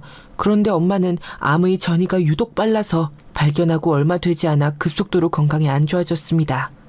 큰오빠의 말대로 엄마의 암 소식에 제일 슬퍼한 사람은 바로 아빠였어요. 아빠의 전공은 정형외과였는데 엄마의 병을 고치려고 지인들을 수소문해서 어떻게든 전이를 늦추려고 고생하셨죠. 하지만 너무 어렸던 저는 엄마의 암을 아빠가 못 고친다는 것이 얼마나 슬펐는지 몰라요. 자, 우리 미영이 아까 보니까 아무것도 안 먹었던데 언니가 이거 빵이랑 우유 줄 테니까 먹자. 엄마도 미영이가 잘 먹어야 좋아하셔. 언니가 엄마 옆에서 간호하고 있을 테니까 천천히 꼭꼭 씹어 먹어. 저는 엄마가 병원에 입원한 뒤로 집에 가는 것을 극도로 싫어했어요. 어린 마음에 집에 가도 엄마가 없다는 것이 얼마나 슬펐는지 모릅니다. 그래서 학교가 끝나면 바로 병원으로 가서 엄마를 지켜봤어요. 그러면서 끼니도 많이 굶고 울기도 많이 울었습니다. 그런 저를 가장 많이 챙겨준 사람은 엄마 병실의 간호사 언니였어요. 아빠는 엄마를 특실에 입원시켰는데 딱 우리 엄마만 담당하던 간호사 언니가 있었습니다. 그 언니 덕분에 그나마 굶지 않았고 언니한테 오빠들보다 더 의지할 수 있었어요. 엄마, 안 돼. 엄마 눈 떠. 엄마, 나 이렇게 두고 가면 어떡해. 아빠, 엄마 살려내. 엄마. 미영이가 이러면 엄마가 마음 편하게 하늘로 못 가. 오빠도 너무 슬픈데 엄마 편안하게 보내주자. 아빠도 최선을 다했어. 그러니까 엄마 이젠 편하게 해주자. 엄마는 1년의 투병 끝에 하늘로 가셨습니다. 아직도 그 기억이 생생할 정도로 엄마의 죽음은 저한테 아주 큰 영향을 끼쳤어요.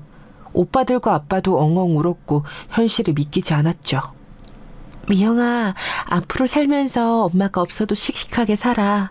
엄마가 하늘에서 미영이 지켜보고 있을 거니까 당당하고 밝게 웃으면서 살아야 해. 우리 미영이 할 수 있지. 저한테 간호사 언니는 끝까지 희망찬 소리를 해주었습니다. 그래서 슬픔에서 조금 벗어날 수 있었어요. 그리고 이 간호사 언니 덕분에 그때부터 제 꿈은 간호사가 되었습니다. 물론 의사인 아빠를 보고 의사라는 꿈을 가질 수도 있었죠. 하지만 제 옆에서 저 그리고 우리 엄마를 의사보다 더 살뜰하게 간호하는 언니를 보고 꼭 간호사가 되어야겠다고 생각했습니다. 그래서 자라면서 늘 장래 희망은 간호사였어요. 단 한 번도 바뀐 적이 없답니다. 미영아, 아빠랑 오빠들이 다 남자라서 우리 미영이를 세심하게 챙겨주지 못할 수도 있어. 그럴 때는 서운해도 꼭 우리한테 얘기해줘. 아빠는 우리 미영이가 엄마를 많이 닮아서 볼 때마다 눈물이 나와. 아빠랑 오빠들은 충분히 잘하고 있어. 엄마가 없어서 힘든 부분은 다 똑같잖아. 그리고 나는 아빠가 이렇게 날 보면서 엄마를 추억할 수 있다는 게 좋아. 우리 미영이 누구 닮아서 이렇게 말도 잘하고 예쁜 거야. 고맙다. 이렇게 착하고 똑똑한 것까지 네 엄마랑 똑같아. 아빠는 엄마를 무척 사랑해서 돌아가신 후에도 많이 힘들어하셨어요. 그래서 원래도 딸이라고 편애했지만 유독 엄마와 닮은 저를 많이 예뻐하셨습니다. 자라면서 아빠와 오빠들의 사랑을 듬뿍 받았지만 항상 엄마에 관한 그리움은 남아있었어요. 아빠 앞에서는 괜찮은 척을 했지만 엄마가 너무 그리웠습니다. 이런 저한테 마치 엄마처럼 느껴지는 분이 나타났어요. 바로 그 사람은 우리 시어머니랍니다. 여러분도 혹시 인생에서 귀인이라고 느낀 사람이 있으세요? 저는 우리 시어머니를 만난 것이 남편을 만난 것보다 훨씬 더 행운이라고 느껴요. 남편하고는 되게 평범하게 미팅에서 만났습니다.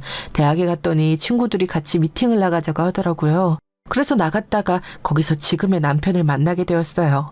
잘생기고 키도 크고 외적인 것도 훌륭했지만 무엇보다 저는 남편의 내면에 반했어요.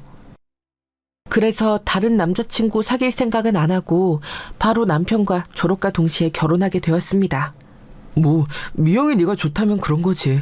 그런데 오빠들은 솔직히 네 남편 될 사람이 집안 사정이 좋지 않잖아. 그래서 네가 고생할까 봐 그게 좀 걸리긴 해. 만약 금전적으로 힘들면 우리가 언제든지 도와줄 거니까 그건 걱정하지 마.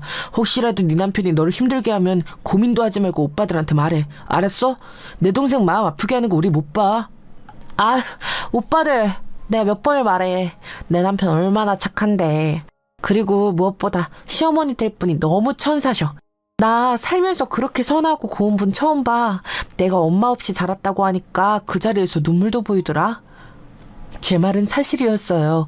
처음 인사 갔던 날이었는데 시어머니는 제가 엄마가 없다는 것을 알고 눈물을 훔치셨습니다. 엄마 없이 자란다는 게 진짜 힘든 일인데 잘 컸어요. 아우, 내가 눈물이 자꾸 나오네. 우리 집보다 훨씬 여유로운 환경이라 고생은 전혀 안 했을 것 같았는데. 아무튼 내가 이제 우리 미영 씨 엄마가 되어줄게요. 누군가가 저를 위해 저렇게 말해준 것은 저 때가 처음이었어요. 그리고 실제로 시어머니는 저한테 얼마나 지극정성으로 잘해주셨는지 모릅니다. 사실 오빠들이 말한 것처럼 시댁의 형편이 좋은 편은 아니었어요. 그래서 처음에 제가 남편과 결혼한다고 했을 때 오빠들과 아빠는 그렇게 좋아하진 않았습니다. 물론 사람 됨됨이가 제일 중요하다. 그건 나도 동의해. 하지만 현실적인 조건이 우리 딸은 대학병원에서 일하는 간호사잖아. 사위 될 사람은 그냥 중소기업에 다니는 회사원이고. 그래도 뭐 우리 미영이가 좋다면 어쩔 수 없지. 돈은 내가 많잖아. 그냥 아빠 나는 조용하고 소박하게 남편하고 오순도순 살고 싶어. 시댁에서도 우리 부부한테 집을 못 해주는 것이 그렇게 미안하대. 그렇게 없는 형편인데 내가 인사 온다고 음식을 상다리 부러지게 준비하셨어. 그래, 네가 그렇다면 그런 거지. 저번에 사위가 인사 왔을 때 바들바들 떨면서 죽어도 미영이 고생은 안 시킨다고 했으니까 그걸 믿어야지. 아빠가 집은 해줄 거니까 그건 걱정하지 마. 그래도 누가 봐도 남편은 저를 진심으로 사랑했고 또 저도 남편과 시어머니 같은 사람을 어디서 만날지 모르겠더라고요. 그렇게 양가의 허락을 받고 우리 아빠의 도움을 받아 서울에서 신혼생활을 시작하게 되었습니다. 저는 대학을 졸업하고 바로 대학병원에서 간호사로 일하기 시작했어요. 결혼하며 계속 일할지 혹은 잠시 쉴지 고민하기도 했습니다. 하지만 제 평생의 꿈이 간호사였고 무엇보다 간호사라는 직업은 제 천직이었어요. 그래서 결혼하고도 계속 일했습니다. 남편보다 제 월급이 훨씬 많았지만 저는 아무렇지도 않았어요. 남편도 제가 능력 있는 모습이 멋있다고 해주었죠. 아가, 병원에서 일하느라 힘들지? 내가 저번에 병원에 갔는데 간호사 선생님들 보고 얼마나 네가 생각나는지 몰라. 우리 새아가도 워낙 밝고 친절하니까 병원에서도 좋아하겠다. 아, 이거는 저번에 우리 집에 밥 먹으러 왔을 때 잘 먹던 거 생각나서 가져왔어. 어머, 어머님, 이걸 어떻게 들고 오셨어요? 안 힘드셨어요? 저 부르셨으면 제가 운전해서 갔을 텐데요. 안 무거우셨어요? 다음부터는 꼭 저 부르세요. 너무 감사하게 잘 먹겠습니다. 일하느라 힘든데 내가 우리 집까지 어떻게 부르니? 나는 이렇게 가져다 주는 거 하나도 힘들지 않아. 그저 우리 아들하고 며느리가 건강하게 끼니를 챙기면 그걸로 됐다. 아가, 그럼 나는 이만 집에 가볼게. 벌써요? 어머님 오셨는데 같이 식사는 하고 가셔야죠. 딱 반찬만 주시러 오신 거예요? 에이, 앉으세요. 저는 어머님이랑 같이 먹고 싶어요. 그래야 더 맛있죠. 엄마가 돌아가시고 항상 요리는 이모님을 불러서 해결했는데 이런 집밥 너무 오랜만이에요.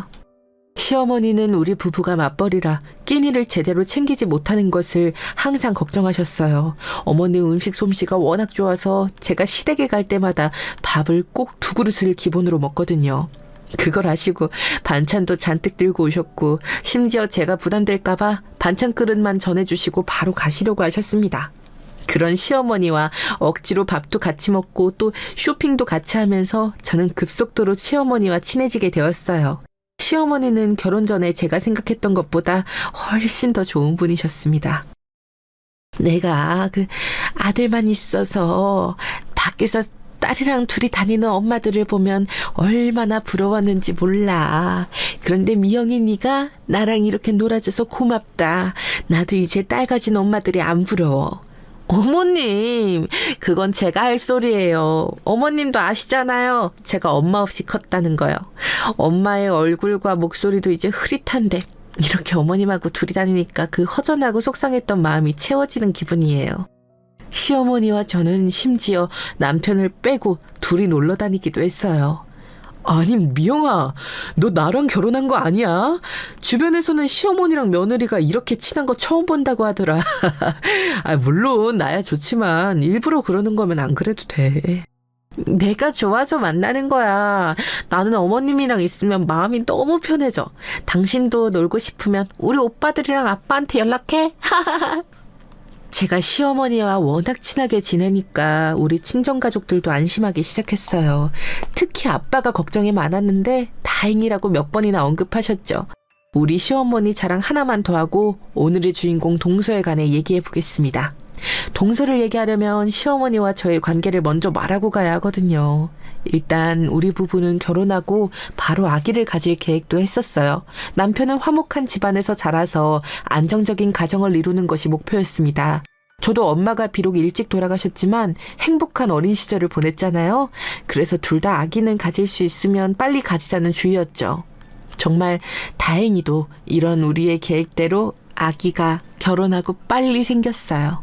요즘 불임이 워낙 많아 걱정이었는데 임신해서 얼마나 다행이었는지 모릅니다.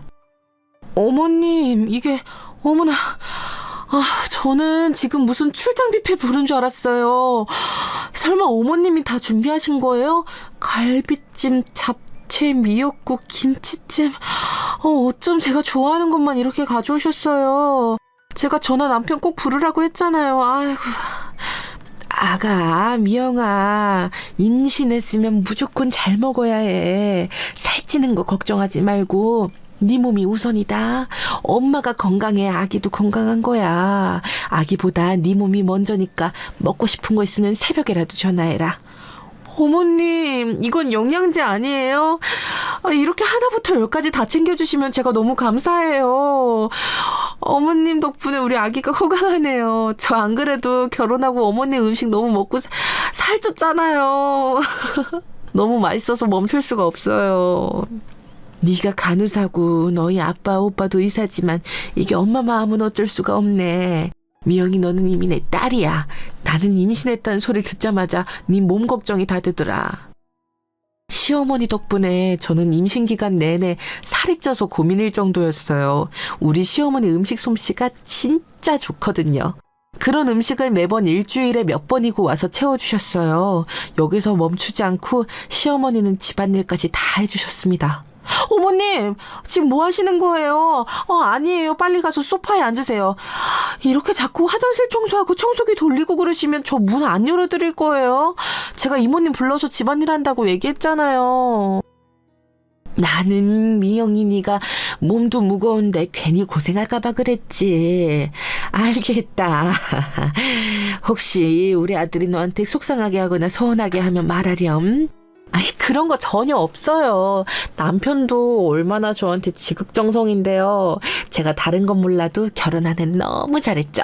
어머님이랑 남편이랑 노느라 친정에 가질 않아서 오히려 오빠들하고 아빠가 서운해하세요.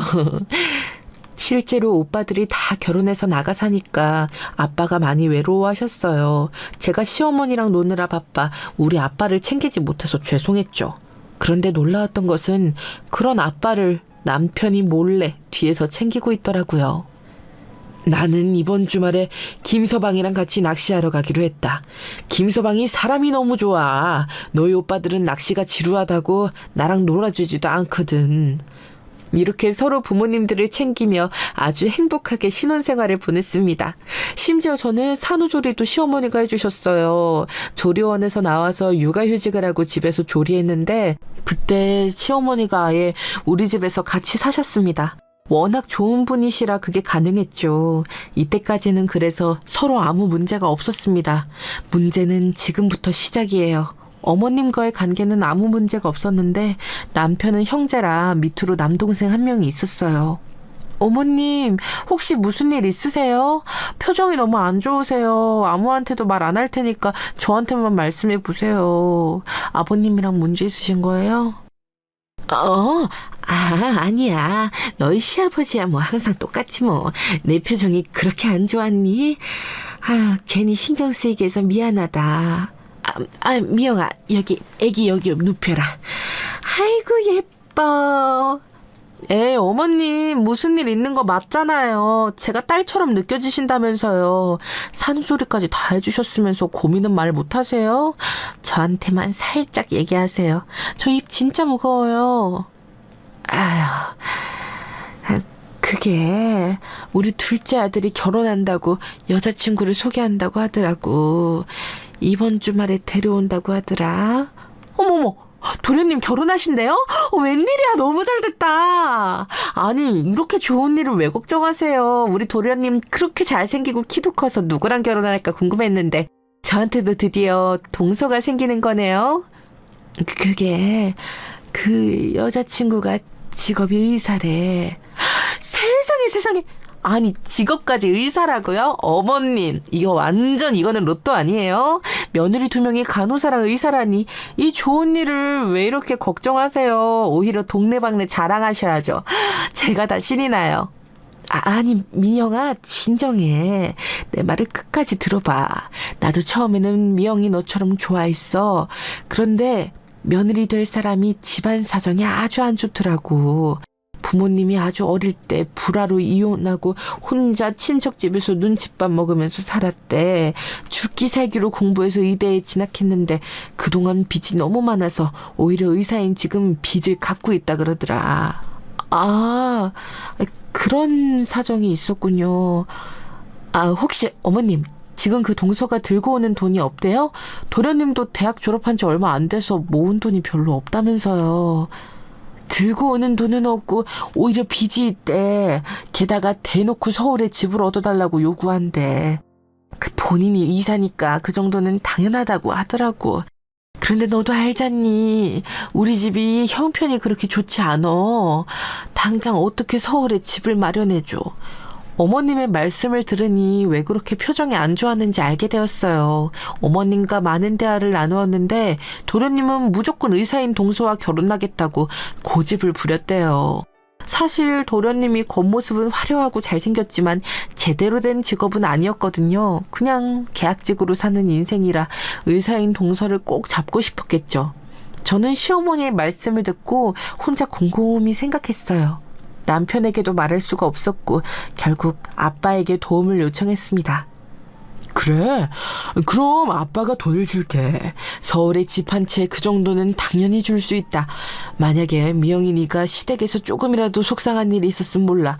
네 시어머니 자랑은 너무 많이 들어서 귀가 아플 지경이니까 또 사위가 나한테 얼마나 잘하는지 너도 알지. 나랑 낚시 주말마다 안 갔으면 어림도 없지. 아빠, 너무 고마워.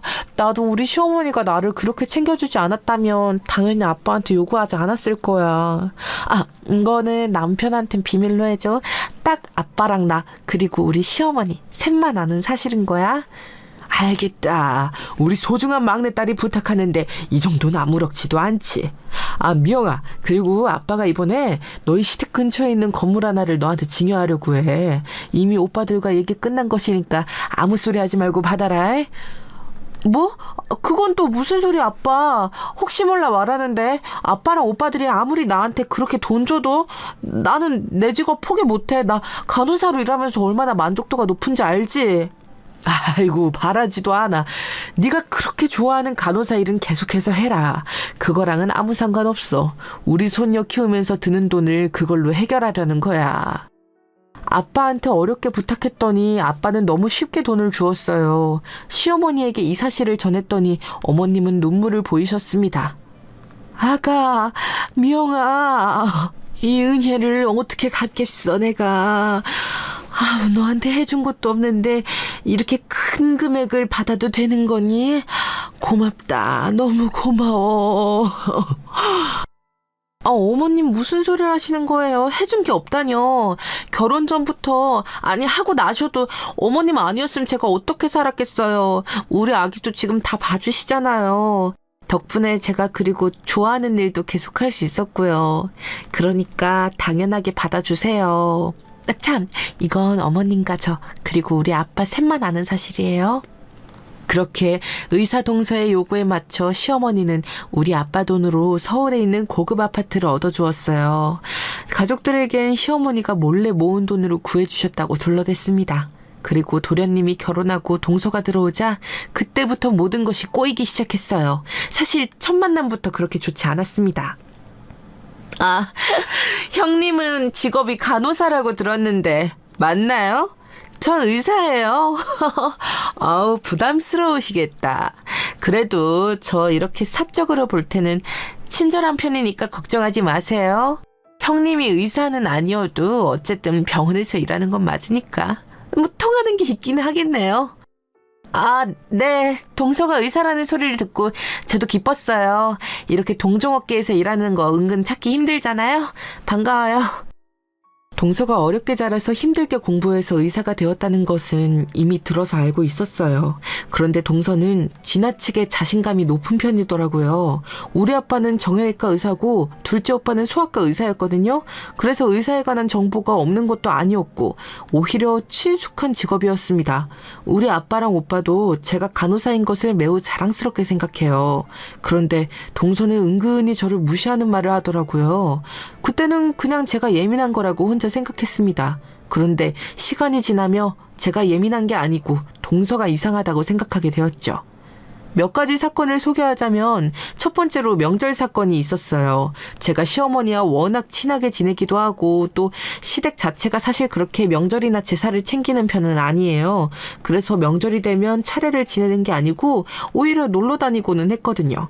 놀러 가도 저한테 뭘 시키는 분들은 전혀 아니고 편하게 쉴 수 있게 배려해주는 분들이세요. 그래서 서방님 부부가 결혼하고 첫 명절 때도 놀러 가기로 했었어요. 그런데 동서가 저랑 둘이 있자 저한테 시댁 흉을 보기 시작했습니다. 여행은 무슨 여행인지 모르겠어요. 이럴 거면 그냥 집에서 쉬는 게 낫지 않아요? 저는 의사라서 평소에 되게 힘들고 고되거든요. 겨우 명절에 쉬나 했더니 시댁 식구들하고 여행을 가라고요. 형님, 그동안 이렇게 지내셨어요? 동서, 그런데 우리 시부모님은 절대 며느리들에게 부담 주는 분들은 아니셔. 만약 같이 여행 가도 우리가 할 일은 딱히 없어. 그냥 좋은 거 보고 맛있는 거 먹으면 돼.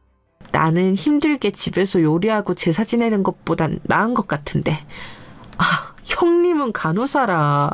그렇게 근무 환경이 저보다 나쁘지 않아서 그런가 봐요. 저는 평소에 워낙 힘드니까 이럴 땐 그냥 쉬고 싶어요. 그러면 동선 오지 마. 내가 남편한테 말해서 우리 부부가 시부모님 모시고 다녀올게. 동서가 너무 대놓고 싫어하길래 저는 좋은 마음으로 오지 말라고 했어요.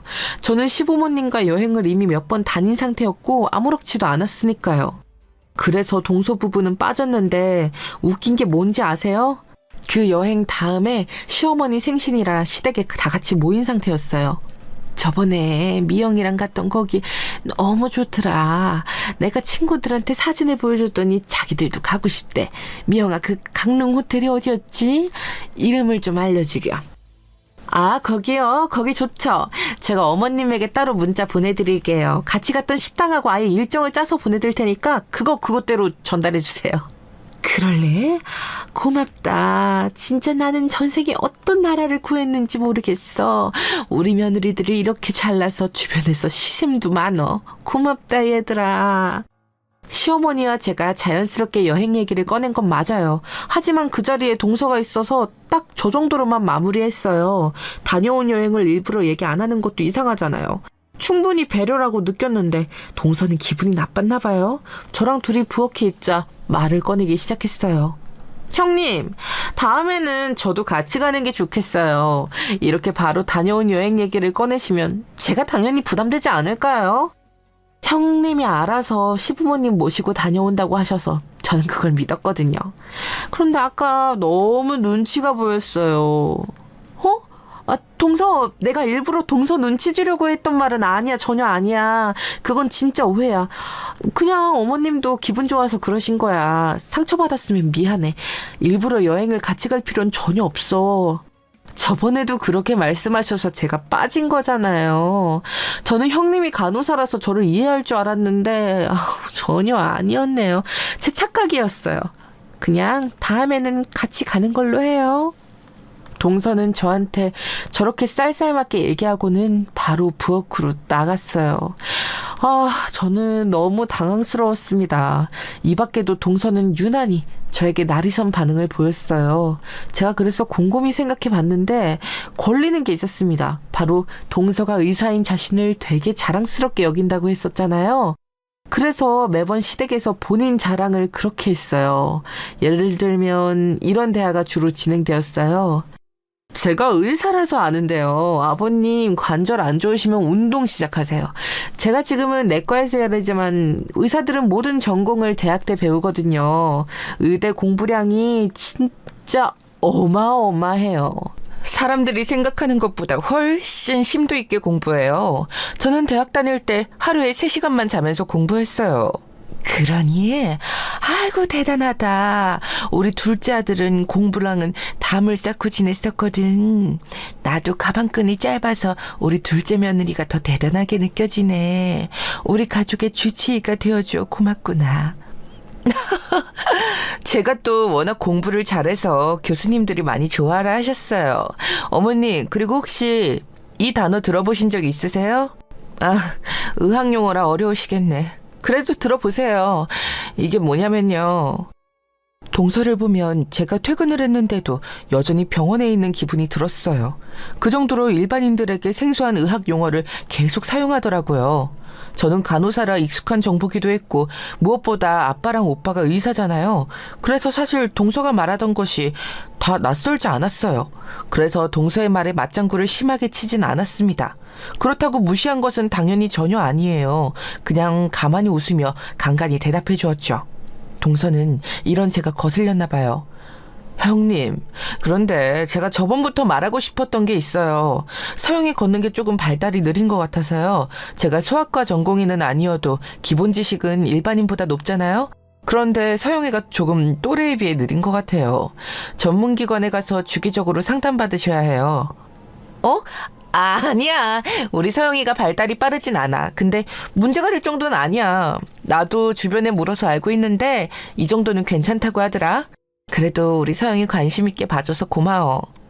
저는 의사잖아요. 사실 딱 보면 보이거든요. 이런 말씀을 드려서 죄송한데 자폐 증상이 조금 있어요. 이게 저 같은 의사가 보면 일반인보다 빠르게 알 수 있으니까 말씀드리는 거예요. 혹시 기분 나쁘신 거 아니죠? 저는 의사니까 말씀드리는 거예요. 이런 거는 초기에 잡아야 하니까요. 뭐? 동서 너무하다. 우리 서영이가 지금 자폐라는 거야? 미안한데 나도 우리 딸한테 관심 매우 많아. 그래서 알아서 잘 돌보고 있으니까 걱정하지 마. 동서는 일부러 제 신경을 계속 건드렸어요. 우리 둘째 오빠가 소아과 전문이라 아는데 우리 딸이 조금 느리긴 해도 큰 문제가 될 정도는 아니라고 했거든요. 그런데 동서가 저러니까 너무 기분이 나빴죠. 만약 저한테만 그런 거면 괜찮은데 우리 딸한테 그러는 것을 보고 저는 참지 않았습니다. 제가 기분이 나쁘다고 하자 동서는 은근히 그걸 즐기는 기분이 들었어요. 아가, 미영아, 혹시 무슨 일 있니? 표정이 안 좋네. 네가 좋아하는 진미채볶음이랑 소불고기 재워놓은 것 좀 가져가렴. 병원에서 일하는 거 힘들지. 무슨 문제라도 생기면 나한테 말하렴. 알겠지? 동서 덕분에 기분이 나쁘면 시어머니는 남편보다 빨리 제 기분을 알아차렸어요. 그래서 항상 시어머니 덕분에 안 좋은 감정도 빨리 해소할 수 있었습니다. 동서는 정말 얄밉게도 시부모님 앞에서는 저를 심하게 건들지 않았어요. 딱 저랑 둘이 있을 때만 저러더라고요. 시어머니와 제가 워낙 사이가 좋아 질투를 했던 걸까요? 아무튼 이렇게 지내다 사건이 또 발생하게 되었습니다. 힘들게 근무를 끝내고 집에 왔는데 남편의 표정이 너무 안 좋더라고요. 무슨 일이 있나 물어봤더니 충격적인 소리를 했습니다. 아, 여보, 어떡하지? 동생이 사고를 쳤어. 왜 그 회사 그만두고 사업한다고 설쳤던 거 알지? 그걸 대차게 말아먹었어. 아버지랑 엄마도 그거 알고 쓰러질 기세야. 게다가 재수 씨가 이혼하자고 하고 있대. 아, 어떡해? 뭐? 아니, 이게 무슨 일이야? 서방님 사업이 망한 거야? 아, 우리 어머님 또 걱정거리 하나 늘었네. 동서가 이혼하자고 요구한대? 이혼하는 거 아니면 병원을 차려달라고 했대. 지금 사업 망해서 휘청거리는 동생한테 돈이 어디 있어. 재수 씨는 예전부터 자기 명의로 된 병원을 열고 싶어 했잖아. 이번 기회에 본인 병원을 차리고 싶나 보더라. 남편이 사업 망해서 지금 난리인데 거기다 대고 그런다고? 아, 동서도 진짜 대단하다. 나는 우리 시어머니가 더 걱정인데? 아, 이거 어째? 서방님은 능력이 전혀 없었거든요. 대신 반반한 얼굴과 큰 키를 가지고 있었습니다. 그래서 본인의 강점을 살려 패션 사업을 시작했는데 그게 처음에는 조금 잘 되었어요. 문제는 지속성이 없었다는 거죠. 얼마 지나지 않아 대차게 사업을 말아먹은 거예요. 동서는 거기다 대고 이혼하고 싶지 않으면 병원을 열어달라고 했던 거죠. 어머님, 괜찮으세요? 남편한테 얘기 들었어요. 이게 도대체 무슨 일이에요? 동서는 또 병원을 열어달라고 했다면서요. 아마 어머님이 아파트 마련해 주셨으니 몰래 숨겨놓은 돈이 있을 거라고 생각을 하나 봐요. 그런 것 같아. 그러니까 나한테도 계속 비상금 얘기를 꺼내더라. 아, 나는 진짜 돈이 없는데 어떡하니? 아니면 월세는 본인이 낼 테니까 보증금을 보태달라 하더라. 자기가 알아서 일할 테니 둘째는 그냥 집에서 살림이나 하라고 하더래. 시어머니의 말을 듣고 나니 더 말이 안 나왔어요. 서방님이 사업을 말아먹은 것은 물론 맞지만 저렇게 대놓고 개원을 요구할 줄은 몰랐죠. 시어머니는 이 사건으로 인해 살도 무척 많이 빠지고 수척해지셨어요. 우리 부부가 편하게 일할 수 있게 시어머니는 우리 딸도 계속 봐주고 계셨거든요. 그리고 저한테 엄마나 다름없던 분이 마음 아파서 알아놓으신 것을 보고 저는 가만히 있을 수가 없었습니다. 그래서 큰 결심을 내려고 어머님께 말했어요. 어머님, 이건 어머님만 알고 계세요? 사실 저 건물 하나를 가지고 있어요. 마침 그 건물 2층이 비어진 상태거든요. 거기에 동서 명의로 세를 줄게요. 이거 어머님이 알아서 알아본 걸로 해요. 월세도 저렴하게 내놓을 테니 어머님이 발품 팔아서 보증금까지 마련한 걸로 하고 동서한텐 비밀로 해요. 어머, 미영아. 내가 저번부터 너한테 이렇게 받기만 해서 미안하다. 내가 너무 염치 없지만 그래도 되겠니? 우리 둘째 아들 이혼남으로 만들지 않아줘서 고마워. 내가 너한테 평생 잘할게. 이미 어머님은 저한테 충분히 잘하고 계세요. 어머님이 여기서 뭘 어떻게 더 잘해주시려고요? 저야말로 항상 감사해요. 그러니까 우리만 아는 비밀로 평생 간직해요. 저는 결국 제 명의의 건물의 한 층을 동서에게 내주게 되었습니다. 월세는 다른 층에 비해 반값에 내놓았어요. 동서가 알면 안 되니까 일부러 계약할 때는 우리 오빠를 내세워서 계약했습니다. 시어머니가 발품 팔아 마련한 것으로 포장하고 보증금도 제가 제 돈으로 냈어요. 이 사실은 우리 남편도 모르고 시어머니와 저만 알던 사실이었죠. 그런데 동서는 그것도 모르고 본인이 병원장이 되었던 사실이 매우 자랑스러웠나 봐요. 날이 갈수록 자만심이 하늘을 찌르기 시작했습니다. 시댁에 오면 자랑하러 온다는 듯 입을 쉬지 않더라고요. 제 앞에서도 얼마나 자랑했는지 몰라요.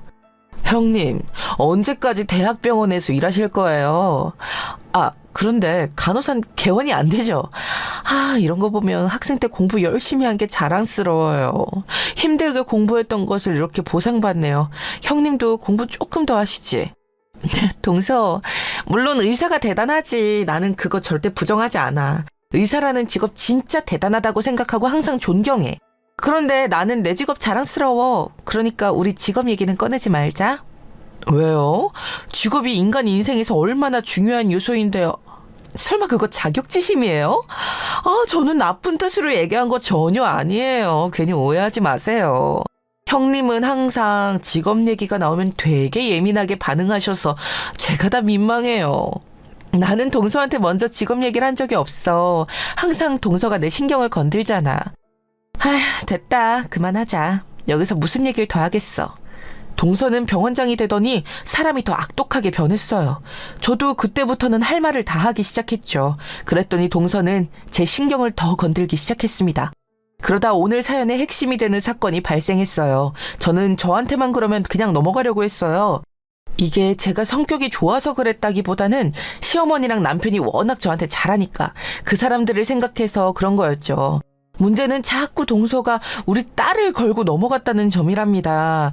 둘째 오빠가 소아과에서 일하는 의사라고 했잖아요. 그래서 우리 딸의 상태는 이미 제가 잘 알고 있었어요. 또래에 비해 작고 느리지만 그게 문제가 될 정도는 전혀 아니었거든요. 오히려 세심하고 관찰력이 좋다고 객관적인 평가도 있었어요. 그런데 동서는 그런 우리 딸이 심각한 문제가 있다고 생각했나 봐요. 아니면 일부러 제 신경을 거슬리게 하려고 했는지 볼 때마다 저한테 대놓고 우리 딸을 걱정하는 척 무시했어요. 어느 누가 부모 앞에서 자식을 무시하는데 가만히 있겠어요. 그건 부모 자격이 없는 거잖아요. 결국 제가 복수하게 된 사건이 발생하게 되었습니다. 형님, 우리 병원에 서영이 좀 데리고 방문하세요. 비록 우리 병원은 가정의학과지만 기본적인 발달은 볼 수 있어요. 저번에도 말했는데 서영이가 많이 움직임이 느려요. 자폐 증상도 되게 심해 보이는데 전문적인 상담이 필요해요. 동서, 왜 이렇게 무례해. 우리 딸 상태 내가 더 잘 알아. 그리고 나도 이미 주변에서 들은 게 많은데 왜 남의 딸한테 관심이 그렇게 많아. 내가 알아서 할 거니까 신경을 꺼. 저는 제가 의사니까 아무래도 간호사인 형님보다는 지식이 많잖아요. 무료로 진료를 봐주는데 왜 이렇게 거부하세요, 형님? 지금 간호사가 의사 말을 무시하는 건가요? 남들은 저한테 진료 보려고 대기까지 하는데 형님은 복에 겨웠어요. 무시? 무시는 동서가 나랑 딸한테 하는 게 무시야. 나는 그 무료 진찰 원하지도 않으니까 그만해. 내가 의료 지식이 동서보다 없을 순 있어도 그게 동서가 나를 무시할 명분이 되지는 않아. 그리고 저번부터 자꾸 간호사 직업을 무시하는데 의사가 간호사를 무시해서 얻는 게 뭐야? 형님, 간호사로 일하는 게 되게 자랑스럽나 봐요. 그럼 우리 병원에서 일하실래요? 제가 10만 원 더 드릴게요. 가족이잖아요. 그렇게 자랑스러운 간호사로 돈 조금이라도 더 벌면서 일하세요. 뭐? 지금 말 다 했어? 동서, 사람이 왜 이렇게 무례해? 그렇게 사는 거 아니야. 사람을 무시해도 정도가 있어. 그런 식으로 세상을 살면 안 돼. 아니, 그냥 저는 형님이 하도 간호사인 본인을 자랑스럽게 여기길래요. 제 밑에서 일하면 배울 점도 많을걸요? 혹시 기분 나쁘세요? 노골적으로 비꼬는 동서를 보며 저는 화를 참을 수가 없었습니다. 그러면서 더는 못 참겠더라고요. 제가 시부모님과 남편 때문에 그동안 참았는데 동서의 행패는 날이 갈수록 심해졌잖아요. 저렇게 콧대 높은 동서를 눌러줄 생각을 하기 시작했죠. 일부러 동서의 자존심을 챙겨주려고 노력했던 것이 후회되었어요. 어머님, 이게 다 뭐예요? 도시락이잖아요. 어머님, 도시락 사업 시작하셨어요? 이렇게 많이 어디 들고 가시게요? 그거 우리 둘째 며느리 병원에 가져다 주려고. 아까 전화로 점심으로 먹을 도시락이 필요하대.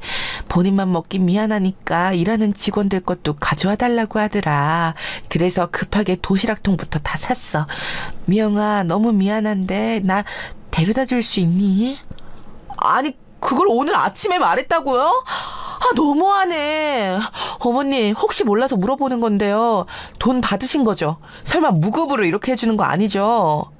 내가 무슨 며느리한테 돈을 받니? 그냥 좋은 마음으로 해주는 거야. 힘들게 일하는데 돈까지 받으면 어떡해. 미영아, 네 것도 만들었으니까 가져가. 심지어 동서는 우리 엄마 같은 시어머니한테도 너무 도가 지나치게 행동했어요. 받기만 하고 되돌려주는 법을 전혀 모르더라고요. 저는 어머님이 저한테 반찬을 가져다 주시면 항상 용돈을 챙겨드렸거든요. 그런데 알고 봤더니 동서는 한 번도 어머님께 용돈을 드리지 않았다고 하더라고요. 서울 아파트부터 병원까지 받기만 하고 오히려 계속 부탁만 했던 거였어요. 웬만하면 그냥 넘어갔을 텐데 더는 그럴 생각이 들지 않았습니다. 마침 그때 동서 병원 재계약이 코앞이었어요. 저는 그날만을 기다렸습니다. 드디어 결전의 날이 되었어요. 부동산에서 재계약건으로 방문해달라는 문자를 보고 혼자 얼마나 신이 났는지 모릅니다. 일부러 아무한테도 말하지 않고 조용히 연차를 내고 부동산에 갔습니다. 부동산 사장님은 이미 제가 건물주인 것을 알고 있었죠. 부동산에 갔더니 이미 동서가 있더라고요. 어? 형님? 형님이 여기 무슨 일이세요? 뭐 어디 계약하시려고요? 저는 병원 재계약하려고 왔어요. 우리 병원이 워낙 잘 되잖아요. 형님도 아시죠? 이래서 의사 같은 전문직이 최고라니까요. 두 분이 아는 사이였어요? 형님이라는 거 보면 설마 둘이 형님과 동서 관계인가요? 우와. 네, 맞아요. 아는 사이예요. 그런데 사장님, 제가 알기로 2층 병원 매출이 그렇게 좋은 편은 아닌 것 같던데. 맞죠? 뭐 그렇게 잘 되는 편은 아니에요. 그래도 워낙 월세랑 보증금을 싸게 해주셨으니 다행이죠. 건물주님 아니었으면 이미 장사 접어야 해요. 참나. 우리 병원이 장사가 잘 안 되는 게 형님하고 무슨 상관이에요. 그래도 저는 의사잖아요, 형님. 일자리 잃으면 연락하세요. 우리 병원에서 일하라니까요. 무슨 소리를 하시는 거예요? 건물주가 무슨 일을 해요? 지금도 여기 건물에서 받는 월세만 해도 충분히 평생 일 안 하고 살아도 되는데. 설마 지금 이분이 건물주인 거 모르셨어요? 형님 동서 사이라며. 사장님 덕분에 복수는 제 생각보다 더 쉽게 이루어졌어요. 동서는 제가 건물주인 것을 파악하자 표정이 눈에 띄게 굳기 시작했습니다. 그러면서 아무 말도 못하고 입만 벌리고 저를 쳐다보았어요. 사장님, 저 똑같은 조건으로 계약은 안 하려고요. 그동안 편히 이 정도 봐준 거면 진짜 많이 봐준 거죠. 그냥 남들 시세에 맞춰서 월세 올릴게요. 그리고 보증금도 올려서 계약하겠습니다. 아니, 잠시만요. 형님, 우리 가족이잖아요. 형님이 건물주였던 사실을 저는 오늘 알았어요. 미리 말해주셨으면. 그러니까 형님, 우리 뭔가 오해가 많은 것 같아요. 동서, 내가 그냥 그동안 꾹 참았는데 나도 안 되겠어. 참고로 지금 동서가 사는 그 아파트도 우리 친정돈이야. 그렇게 자랑스러운 동서 직업인 의사? 우리 아빠도 둘째 오빠도 의사야. 매번 나한테 의사라고 충고했지. 미안한데 안 그래도 돼. 우리 둘째 오빠가 소아과 전문이거든. 형님, 그걸 왜 이제 말해주시는 거예요? 미리 말씀해 주시지. 아무튼 그동안 제가 거슬리게 했으면 죄송해요. 그래도 월세를 이렇게 갑자기 2배 이상 올리시면 저는 너무 당황스러워요. 우리 병원이 장사가 잘 되는 편도 아니라. 그러니까 동서는 사람이 좀 성격을 바꿀 필요가 있어. 그런 식으로 운영하는데 누가 좋다고 병원에 와. 그리고 우리 시어머니 그만 괴롭혀. 우리 어머님이 동서 비서야? 도시락 싸달라고 하고 용돈을 한 번 안 줬더라. 어떻게 사람이 그러니? 그거... 형님, 저 다시는 안 그럴게요.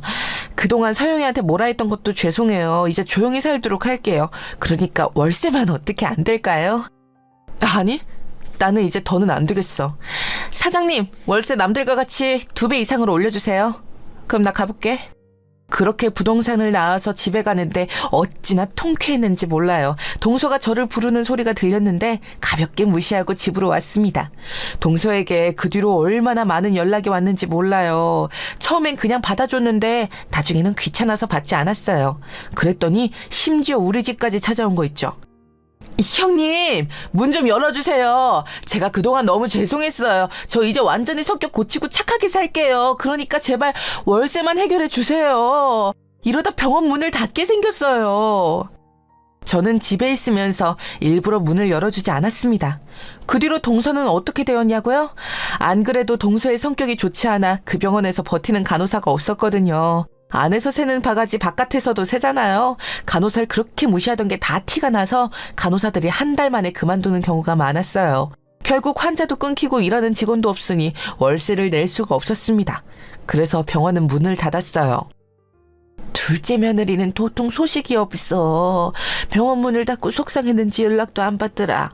아들한테 연락해도 연락이 잘 안 돼. 무슨 일이 있나? 우리 어머님 성격도 좋으셔. 이제 더 도시락 싸서 안 가도 되는 거 좋아하셔야죠.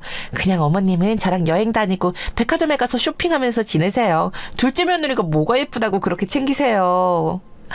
그래. 나한테는 미영이 뺄게 없지. 이번에는 서영이 데리고 제주도에 가자. 둘째는 상황이 정리되면 알아서 연락이 오겠지. 사실 둘째 며느리를 더 안 챙겨도 되니까 편하긴 해. 그럼요, 당연하죠. 그냥 둘째는 더 신경 쓰지 마세요. 머리 아프게 왜 그러세요? 우리끼리 행복하게 살기만 해도 바빠요, 어머님. 그렇게 병원 문을 닫은 동서는 그대로 연락이 끊겨서 지금은 뭐하고 사는지도 몰라요. 이혼은 안 한 것 같던데 어디서 서방님과 살고 있겠죠? 남편도 사업이 망하고 방황하는 동생을 이제 더는 챙기지 않더라고요. 그래서 우리 부부는 시부모님을 모시며 우리끼리 즐겁게 살고 있답니다. 저는 이제는 엄마처럼 소중한 시어머니를 특히 챙기고 있어요. 제가 시어머니를 챙기는 것처럼 우리 아버지와 같이 낚시하러 다니고 있답니다. 여기까지가 제가 준비한 사연인데 재밌게 들으셨나요? 저는 인생의 귀인인 시어머니를 평생 모시고 살 예정이에요. 시어머니 곁에서 동서를 떼놓은 것만으로도 만족한답니다. 제 사연 들어주셔서 진심으로 감사합니다. 저는 그럼 이만 마칠게요.